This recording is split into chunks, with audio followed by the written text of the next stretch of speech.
As we gather together digitally this morning, let us remember that our church building stands on the traditional territory of the Iowa people, who called themselves Tomahto in their own language.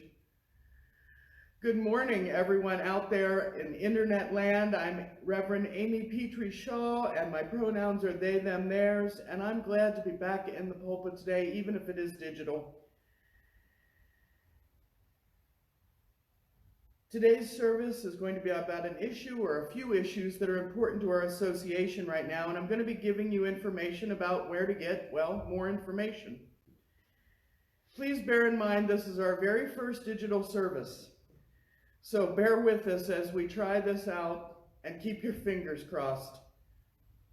Today we're going to be talking about the Gadfly Papers, a book released last year and written by a UU minister. I didn't change this week's service, though future week services may change. We're all being inundated with coronavirus information everywhere we turn, and I wanted to provide you with something else to think about, even if only for a little while.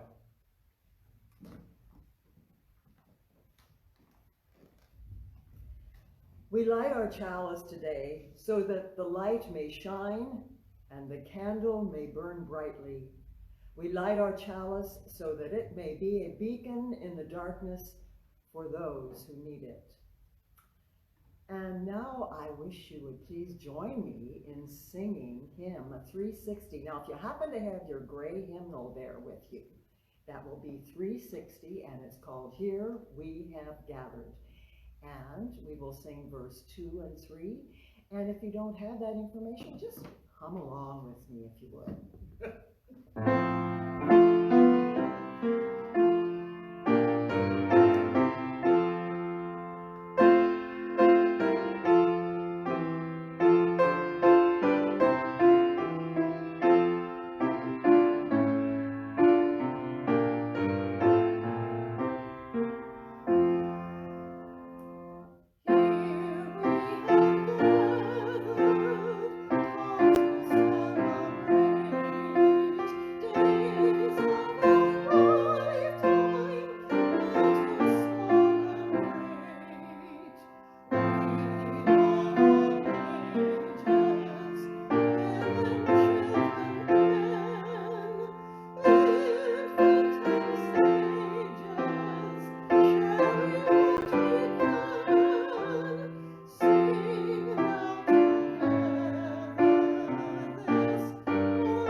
You did really well on that, thanks. And we will indicate that this month we are in our Faith in Action program are supporting Iowa Justice for Our Neighbors. And that is a nonprofit organization welcoming low-income immigrants of all faiths into our churches and communities by providing free, high-quality immigration legal services, education, and advocacy. Iowa Justice for Our Neighbors has been serving clients in our community since 1999. It was established by the United Methodist Committee on Relief. Iowa JFON helps people from all over the world, and their services are available to all without regard for race, gender, or religion.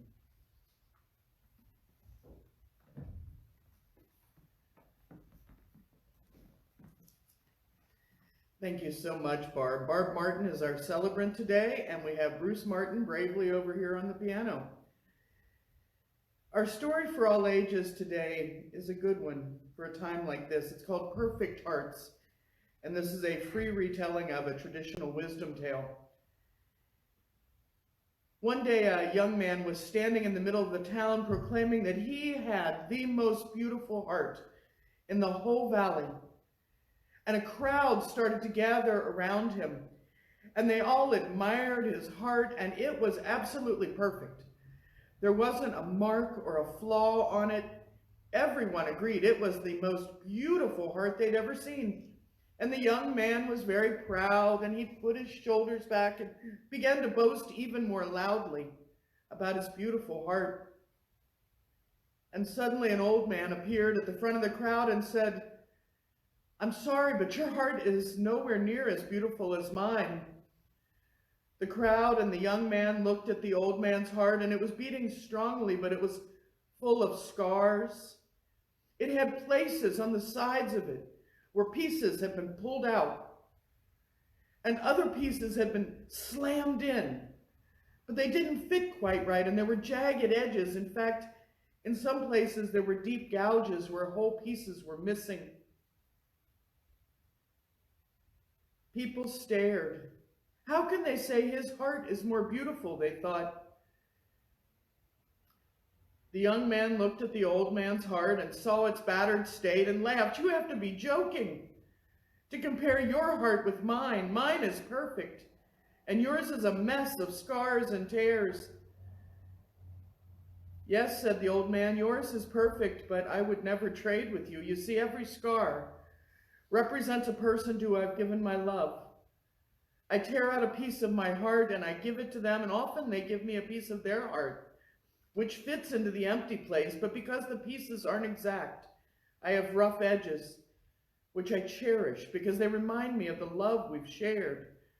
Sometimes I've given pieces of my heart away, and the other person, well, they haven't returned their heart. These are the empty gouges, giving love a chance, and although the gouges are painful, they stay open, reminding me of the love I have for these people too. I hope someday they may return and fill the space I have waiting. Do you see now what beauty is?" The young man stood in silence with tears running down his cheeks, and he walked up to the old man and reached into his own perfect and beautiful heart and ripped a piece out. He offered it to the old man with trembling hands, and the old man took the offering and placed it in his heart, and then fit a piece from his old scarred heart into the wound on the young man's heart. It fit, but not at the edges. The young man looked at his heart, not perfect anymore, but more beautiful than ever. They walked away side by side. How sad it must be to go through life with a whole and unscarred heart. At this time, at every time, dare to give part of your heart away. Our offering words today are done in my usual dignified style. 3 monks decided to practice meditation together, and they sat by the side of a lake and closed their eyes in deep concentration. Suddenly the first one stood up and said, "I have reached enlightenment." He stepped miraculously onto the water in front of him and walked across the lake to their hut on the other side. After a few minutes, the second monk stood up and said, "I too have reached enlightenment." He also walked calmly across the lake to the hut. The third monk watched the first two. He decided that this must be a test of their own abilities. Is your learning so superior to mine? I too can match any feat you two can perform, he declared loudly. He rushed to the water's edge to walk across it and promptly disappeared into the deep water. Undeterred, he climbed out of the water and tried again, and he sank again, and again, and again. This went on for quite some time, and the other two monks watched in silence from the hut across the lake. After a while, the second monk turned to the first and said, "Do you think maybe we should tell him where the rocks are?" Now, I cannot tell any of you how to reach enlightenment, but for a very small fee, I will tell you where the rocks are. If you would like to give to First Unitarian Des Moines to support our work at this time and always, please go to our website at ucdsm.org. Click on Give. It's on the right side of the top bar on the front page. When the other menu opens up, click on Online Giving, and you can put whatever you want in the basket. The morning offering will now be given and received.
Thank you, Bruce.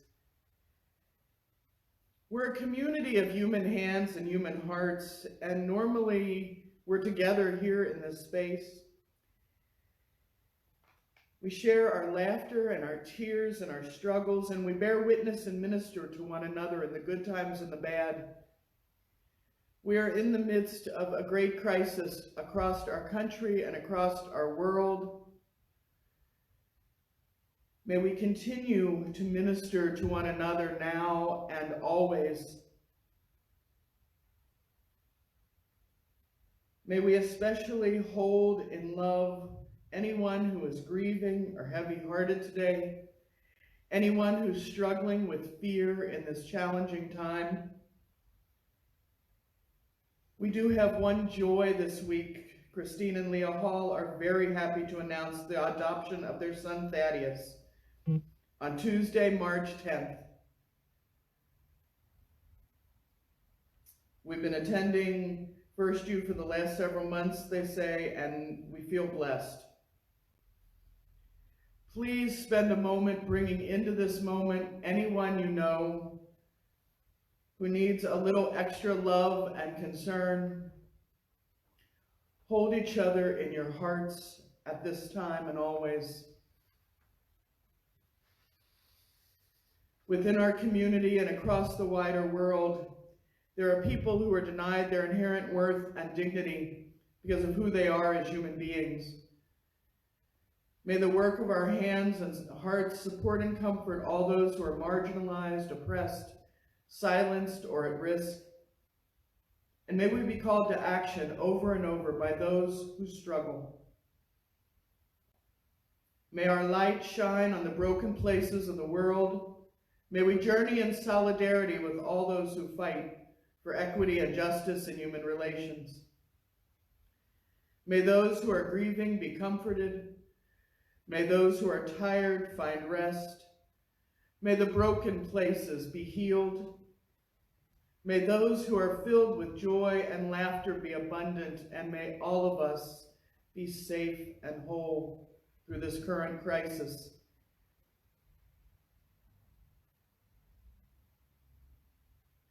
We light 3 candles together today, one for the joys and the concerns we've shared, one for the names that we speak, and a final candle for all the joys and all the concerns that we hold deeply, but we are not able to share aloud together here today. May we be comforted.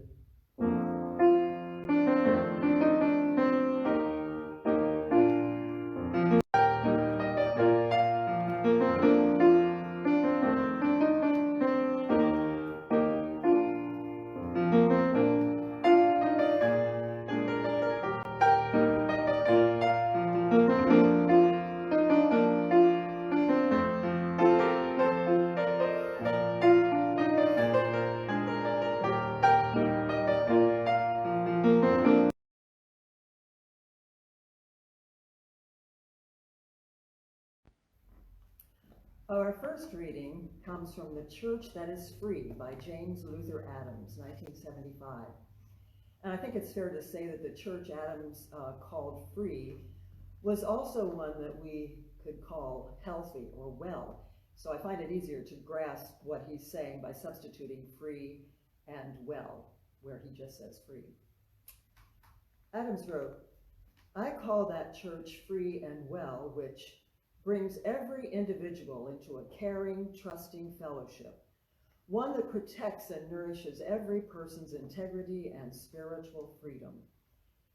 I call that church free and well, which declares liberation from bondage to the principalities and powers of the world, and one which promotes the continuing reform of its own and other institutions. I call that church free and well, which does not cower before the spirit of the times. That church which earns and creates a tradition that binds together past, present, and future in a living tether, a continuing covenant and identity, bringing forth treasures new and old. I call that church free and well, which promotes freedom in fellowship, seeking unity in diversity.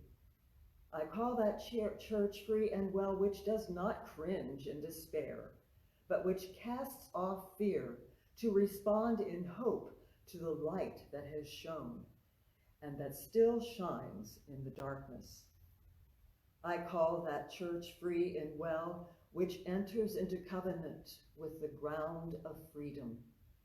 I mean one that sustains, judging, transforming power that is not of human hands. And the free church protests against the idolatry of any human claim to absorb truth, to absolute truth or authority. Our churches are never wholly free and well. They tolerate injustice, special privilege, and indifference to suffering. They pass by on the other side, thus breaking the covenant. Nonetheless, in the midst of this unfreedom, the congregation comes together to celebrate that which is holy, to confess its own brokenness, and to renew the covenant.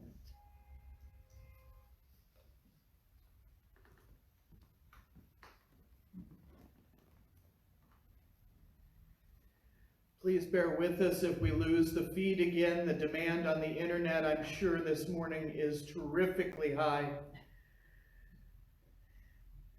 Our meditation this morning is based on words from the UU Church of Greensboro, North Carolina. Being a Unitarian Universalist means taking personal responsibility for your own religious life. No one will try to remake you religiously. We won't offer you final and absolute truths or rigid dogma. Instead, we will try to provide a stimulating and congenial atmosphere in which you may seek answers, in which you may ask new questions, in which you are free to discover the best that is in you. We reject the idea that a book or institution is superior to the conscience and intellect of a morally responsible person. We affirm that your spiritual well-being is yours to determine. Please join me in just a moment of shared silence.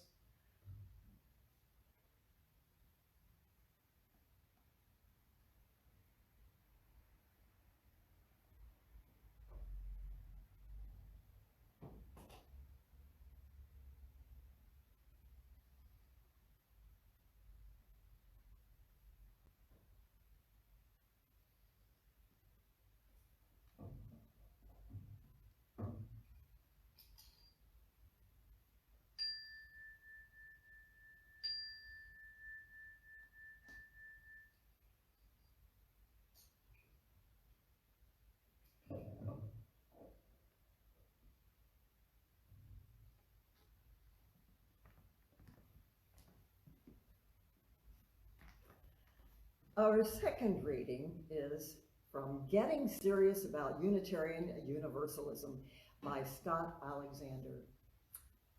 I have been a Unitarian Universalist minister for nearly 25 years, and in every congregation I have served, there have been people for whom Unitarian Universalism seemed little more than a casual convenience, an occasional hobby, a peripheral part of their lives.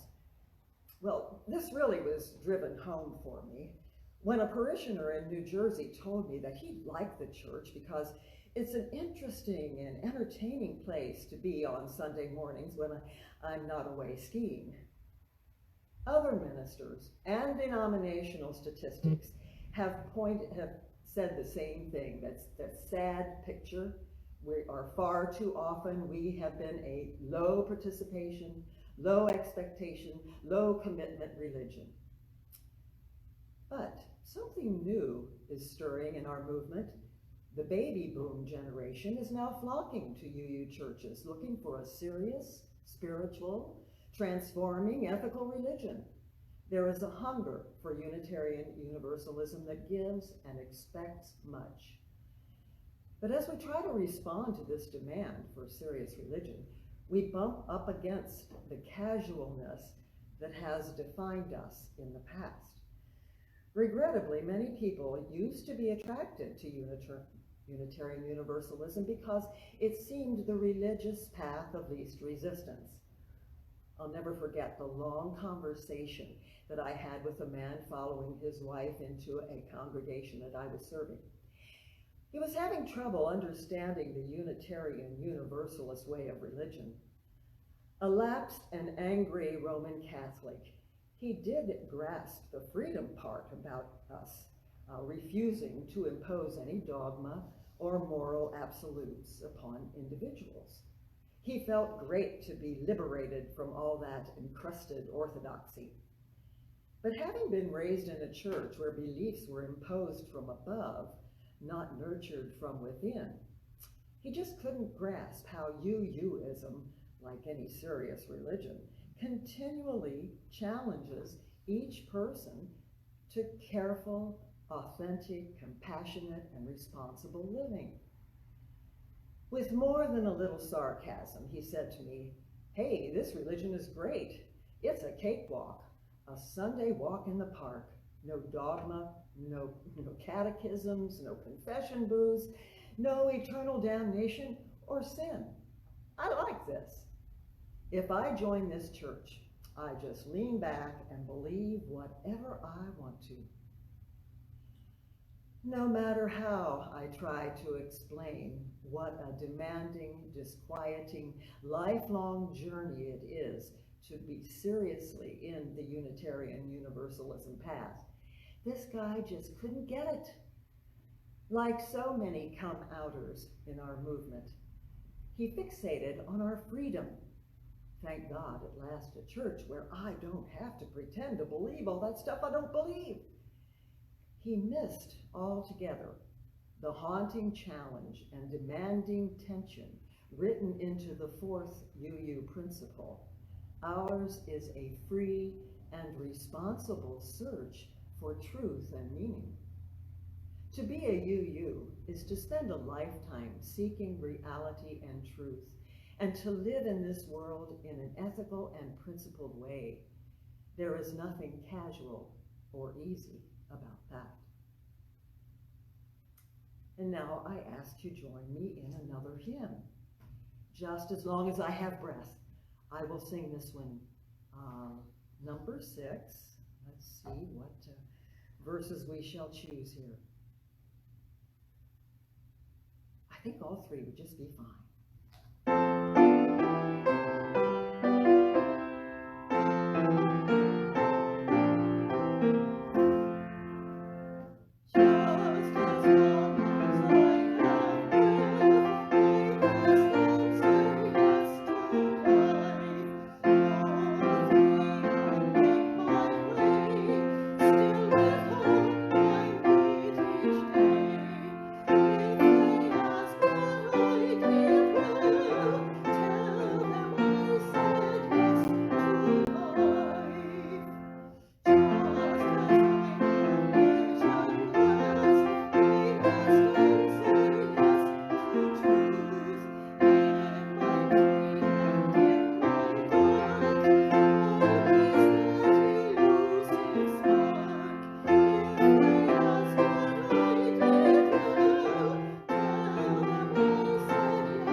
Tomato, tomato, potato, potato, let's call the whole thing off. Anybody else want to just call everything off? I know I want to call off last week and the month that's coming ahead of us. This isn't the sermon that I intended to originally write today, because when I chose today's topic, we weren't in the midst of a global pandemic. Funny how my prophecy sense let me down there. I wasn't going to be talking to an Android phone in an empty church building. But our building's empty today because UUs tend to understand things like science and data. We appreciate knowing the facts about a situation so that we have enough information to make good decisions. When we get told by the World Health Organization that we need to keep social distance in order to have the best possible chance of getting through this coronavirus crisis, our first question is, what social distance and why does it matter? And if the answer makes good sense to us, our next question is, okay, how do we do it? We're good like that. We don't wait for a test group to all get sick so we can do our own scientific study. The World Health Organization's business is global health. They know more about this than quite a few folks. We understand that sometimes being responsible, searching responsibly for truth and meaning, means believing people that we've been given every indication, know what the heck they're talking about. And that brings us to today's topic, the book called The Gadfly Papers. 3 inconvenient essays by one pesky minister, this is a great title, by Reverend Dr. Todd F. Eckloff. And Reverend Dr. Eckloff was briefly, very briefly, a Southern Baptist minister before he turned UU in 1989. He currently serves the UU Church of Spokane, which was the site of General Assembly last year.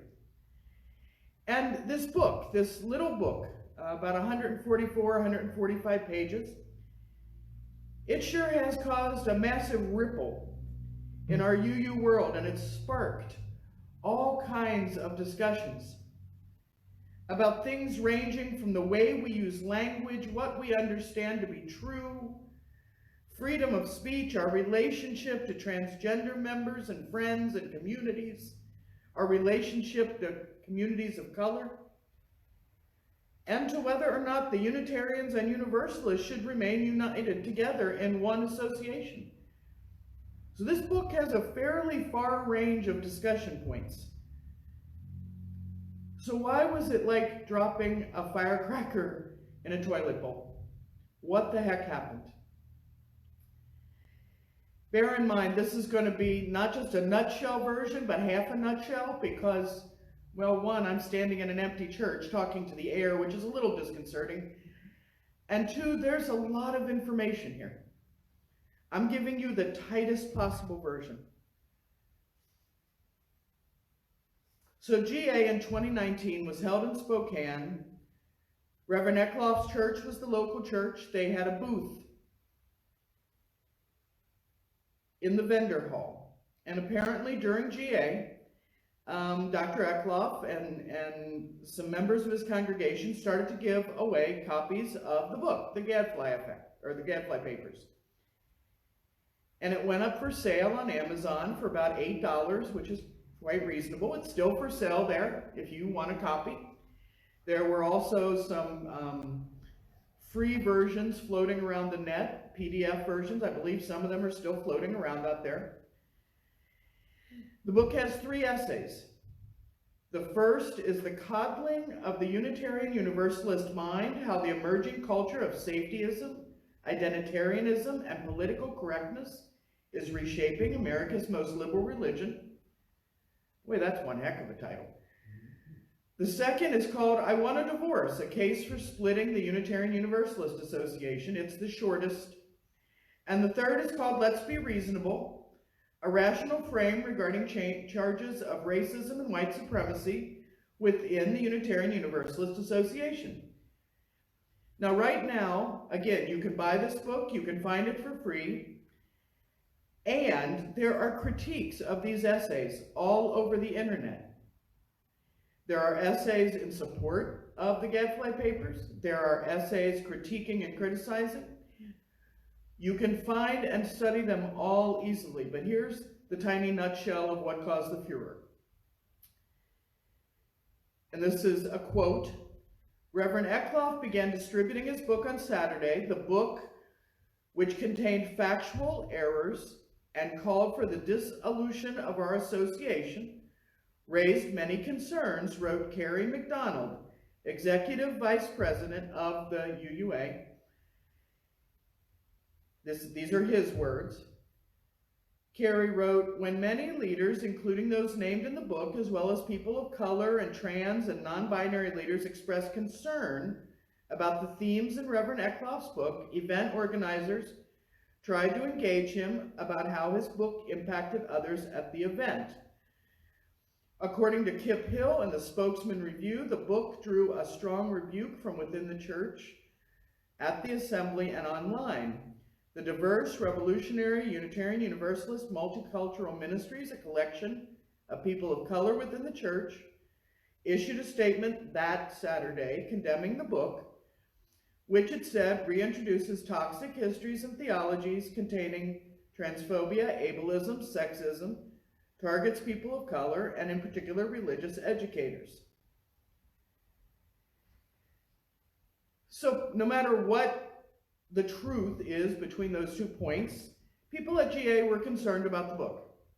Reverend Eckloff was asked by UU leadership to come to a meeting Saturday morning to discuss the book and distribution. He did not come to that meeting, and so he was told not to return to GA. I believe he stated later he did not come because he could not find a good officer willing to work with him quickly enough, a representative for a minister.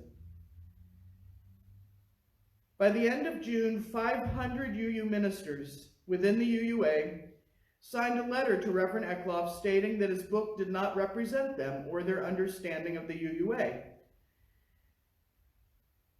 I personally was the very last minister to sign. It took me that long because I would not sign until I had read the book and found and read the entirety of every example and citation he used. And I figured that because I was part of one of the groups getting called out, because I was queer, I had better be personally sure I felt harmed before I complained. That seems very reasonable to me. In August, the UUMA, the UU Ministers Association, issued a public letter of censure to Reverend Eckloff, telling him his book contents and the manner of its distribution were out of covenant with the UUMA and offering him a path to restoration. At the end of August, Reverend Eckloff preached a sermon for his home church called Cousin It, Thinking Beyond Gender Distinctive Pronouns, where, since he is uncomfortable using they as someone's pronoun, he advocated using it instead, whether or not the person wanted to be called it.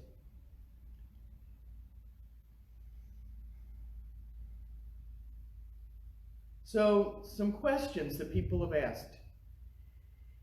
Is the UUMA the same as the UUA? No. It's a voluntary group of UU ministers. Some have called it the Ministers' Union, but it is not a union.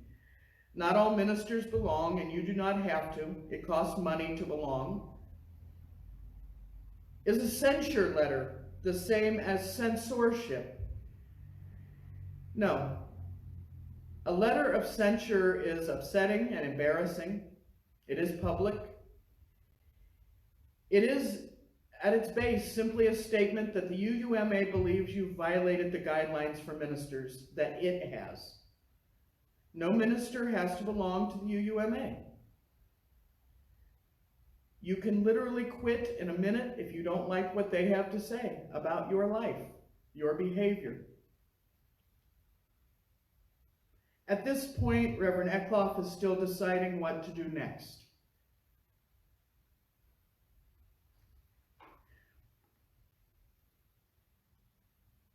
We are a free church.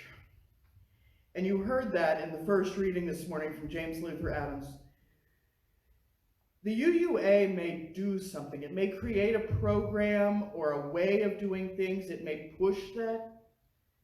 But our churches move where they want to go, and there is no real power that can force them to go anywhere their people will not go. We alone are responsible for what our church does. And each of us is responsible for our own responsible search for truth and meaning. And quite honestly, would I tell you to read Mein Kampf by Adolf Hitler? Yes, as long as you did it understanding the genocide it helped to cause. Knowledge isn't the problem. We don't ban books. Seeking out the whole story, that's the important part. Getting involved. Working toward the future we want to see. I would fight to the death for Reverend Eckloff's right, absolute right, to say from both his pulpit and in his book what he wants to say.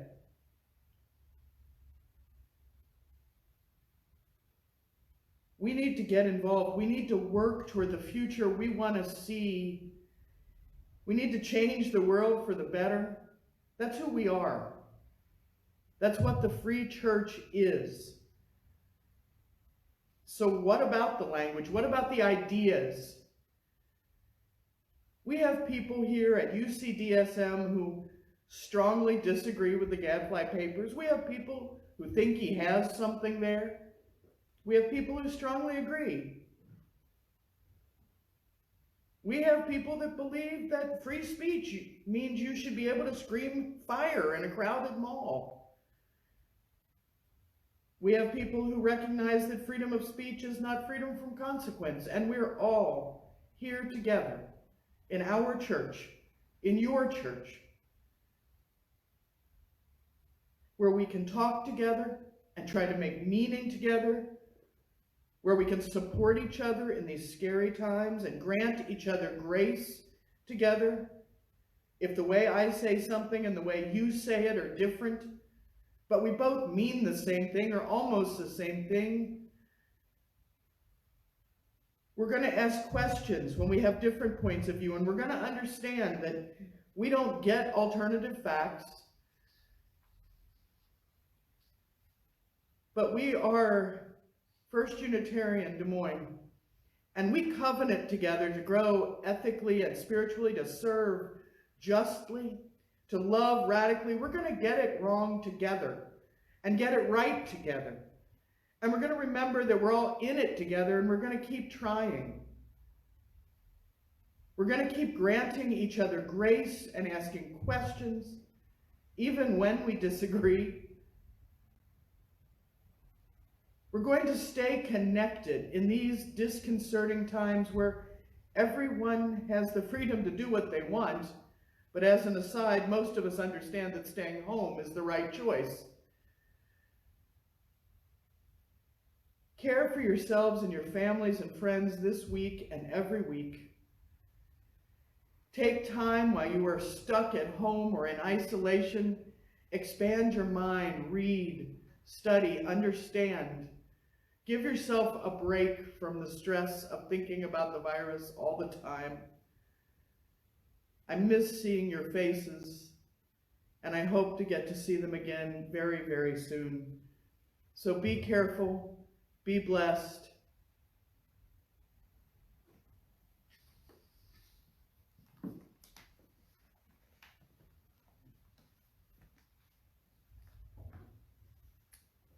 So we extinguish the chalice flame, but not our hope for the future, our courage in the face of crisis, or the love that we share in all the world. And now I ask you to join me in humming 108, My Life Flows On, an endless song, and I'm sure some of you even know the words, all 3 verses, please.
Our service has ended and your service begins again.